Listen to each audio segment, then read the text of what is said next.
पद्मभूषण या राष्ट्रीय पुरस्काराने सन्मानित ज्येष्ठ कवी गुलजार यांच्या 4 ओळी आहेत. जीवनावरचं अत्यंत मार्मिक भाष्य आहे.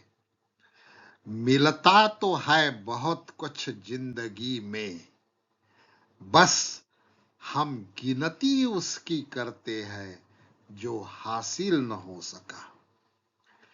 जीवनाकडे बघण्याचा सकारात्मक दृष्टिकोन आणि नकारात्मक दृष्टिकोन हे 2 दृष्टिकोन आहे. सकारात्मक दृष्टिकोनाचा माणूस जीवनाचं सिंहावलोकन करत असताना आपल्याला काय मिळालं याकडे अधिक लक्ष देतो, तर नकारात्मक दृष्टिकोन असणारा काय मिळालं नाही याकडे लक्ष देतो.